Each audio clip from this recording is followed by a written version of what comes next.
All right, guys. Hi, hello. Happy Tuesday, which is more like a Monday. I hope you guys all had nice Memorial Day weekends. What we got going on today is that for these 4 days, we're going to be covering just the end of the semester content. It's not going to be ending in a unit test, but it is helpful to set you up for your final assignment. So we're just going to go through this, and you can feel free to take notes if you've gotten into the habits of doing so, or you can just be looking through, getting familiar with this information so that you are fully prepared for your assignment tomorrow and then the big assignment, which is assigned next week. So we're going to kind of just dive right in where we left off before your assessment before the long weekend was again going into the final decade of the 20th century, which is the 1990s. And we're going to see a changing of the guard at the early part of this, which is going to see that guy right there in the middle promoted to the White House. And that's one Mr. Bill Clinton. We're going to talk his whole administration today. So I'm going to talk kind of fast, just knowing that most of you probably aren't going to take notes. And then I'll get to the work to be completed. So, again, Bill Clinton, William Clinton, Jefferson Clinton, he runs for office in 1992. This is him running as the Democratic opponent with Al Gore as his vice president against George H.W. Bush. Uh, Throughout George H.W.'s in time as the president, not as vice president. Remember, he served under Reagan. The country had fallen backwards a little bit. Again, the economy dipped again. Bush had lost a lot of popularity points with the American public. So when Clinton runs for office in 92 with Al Gore as his VP, he presents himself in a new way that the American people hadn't really, they didn't know. Again, things have changed. The Republican Party and the Democratic Party throughout the 1960s and 70s has gone through kind of a big flip flop. So now into the 90s, the Democratic Party is kind of trying to rebrand themselves a little bit. So Clinton is going to be a new Democrat, going to move away from some more of the traditional Democratic policies. Again, not so much forced to stick to the liberal conservative, again, of labels that have been given, but trying to focus on different items. So, one of the big things that he is focused on is the fact that our economy is obviously weak. That's why we keep suffering these recessions and these setbacks. So, he wants to try and strengthen our economy and to make the rest of the nation stronger on the whole. Shrinking welfare, growing private business. Again, Democrats would never focus on that kind of stuff in the past. So Bill Clinton presents a new platform, a new approach, and he is young and approachable, and people like him. So he ends up winning in 92. When he wins, he's going to set to work right away trying to change things in, again, the economic sector. One thing in particular that Bill Clinton will be known for is his attempt to revamp the healthcare system in our country. Our healthcare system, for the most part, is privately owned and operated, which is very different to a lot of other countries around the world. So, what Clinton and his administration wanted to do was to create an affordable healthcare plan for everyone in the country.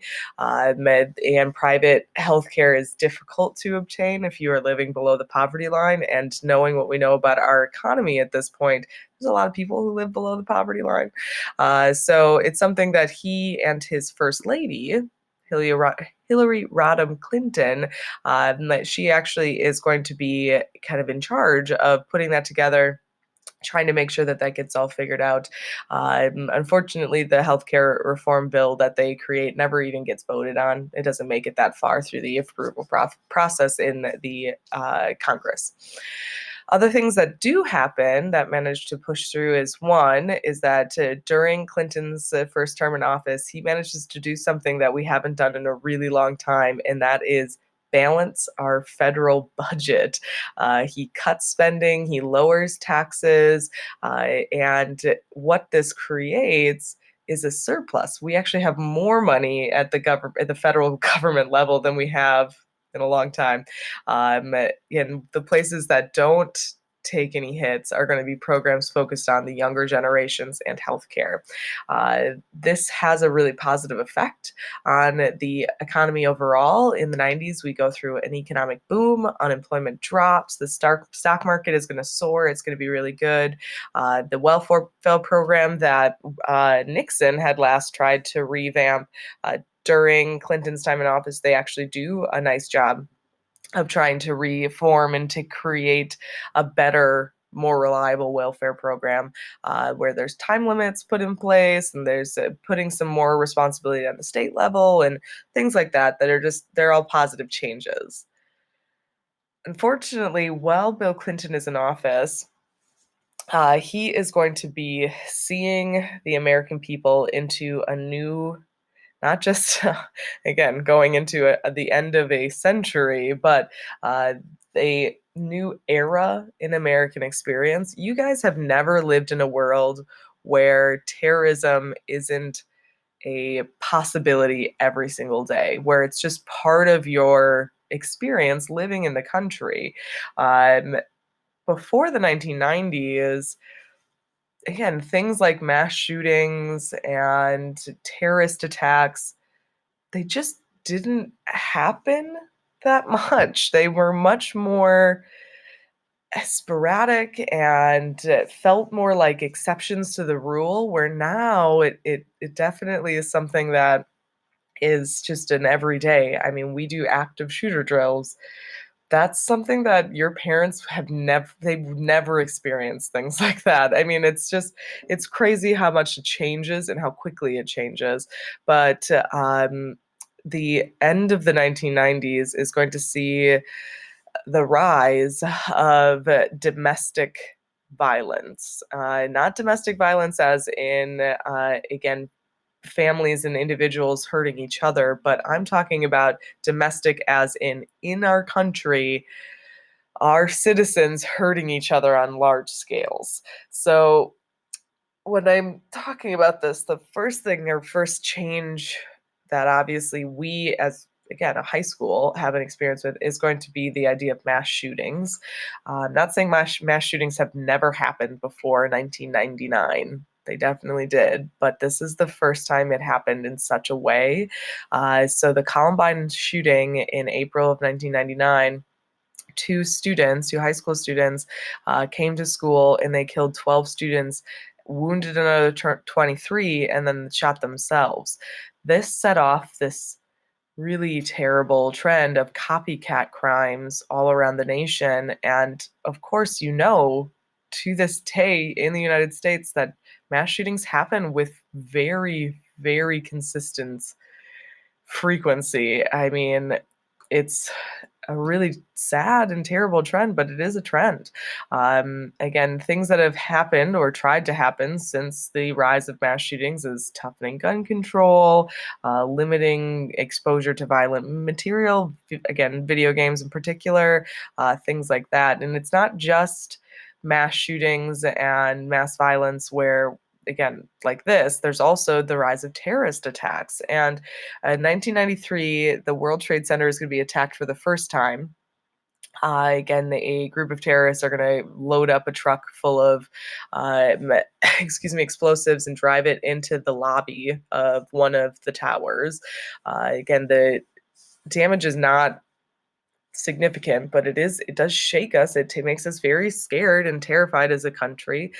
2 years later, the Oklahoma City bombing takes place. A federal office building in Oklahoma City, the picture on the slide is of that, is going to be similar MO to the first World Trade Center bombing, where again, Timothy McVeigh, who, again, there's a lot of interesting stuff out there about him, but regardless, he loaded up a truck full of explosives and drove it into the right underneath the parking, right going into the parking garage of this building, exploded, and you can see here the absolute destruction that happened because of that attack. Again, 168 children, women, men were killed that day.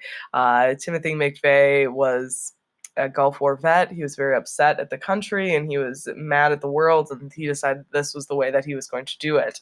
Again, of course, the most famous terrorist attack on U.S. soil to this day is 9/11. Again, September 11th, 2001, the second World Trade Center attack, which of course results in both of the towers falling to the ground, thousands of people dead.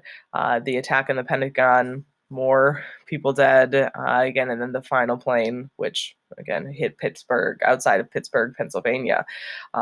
This has a large impact on what Bill Clinton what his focus has to be.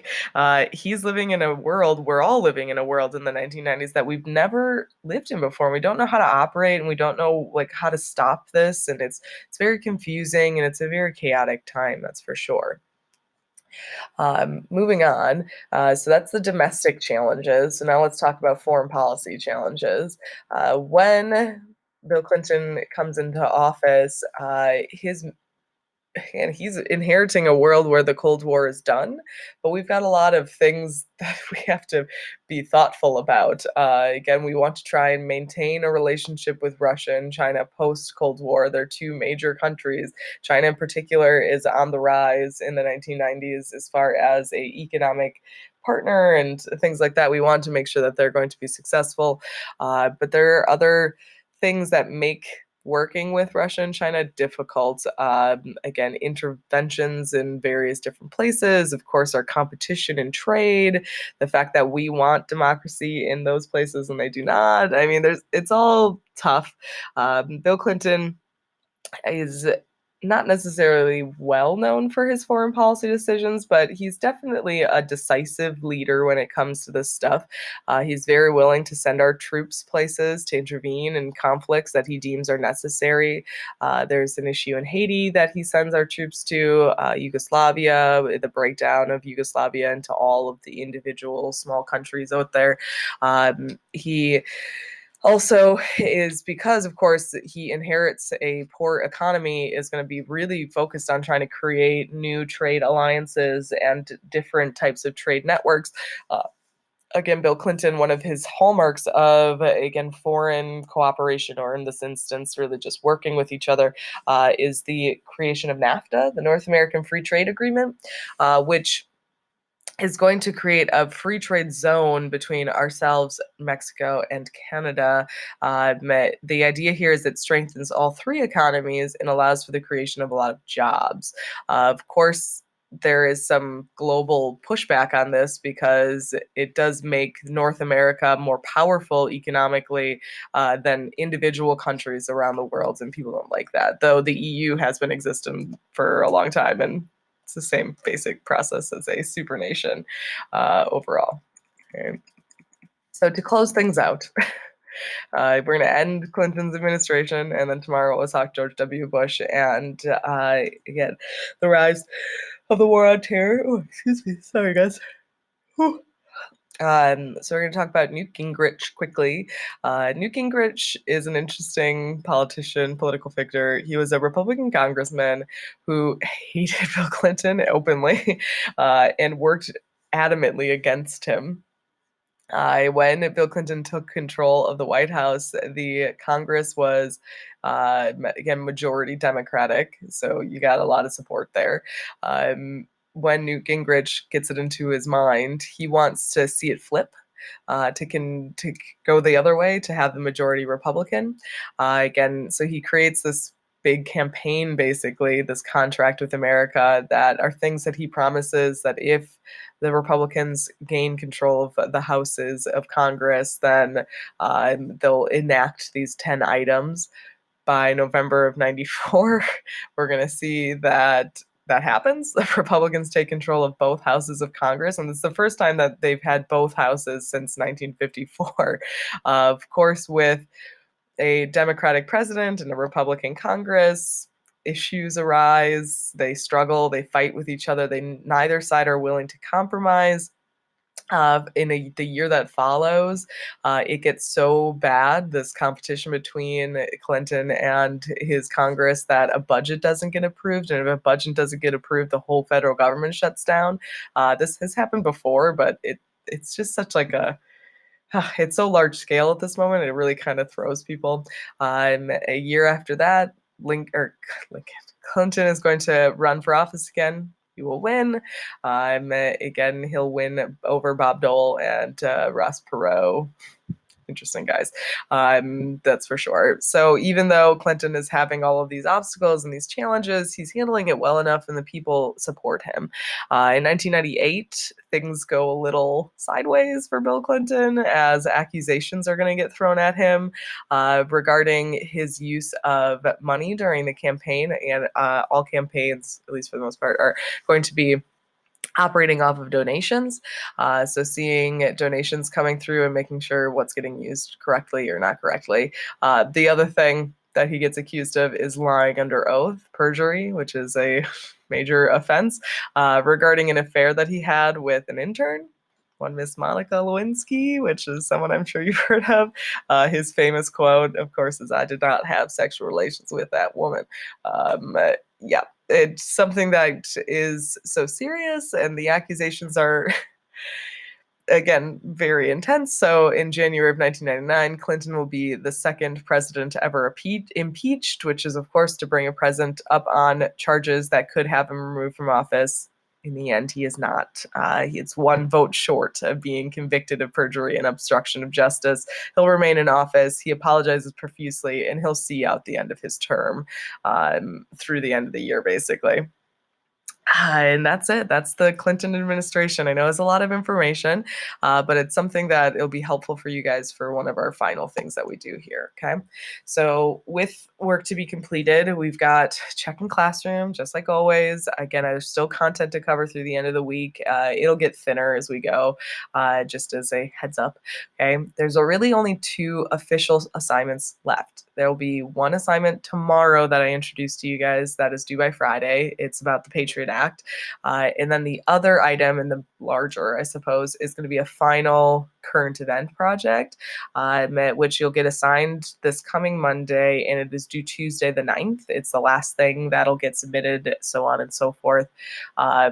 If you've been on Classroom, like you should be, you will also see that there's been some extra credit updates.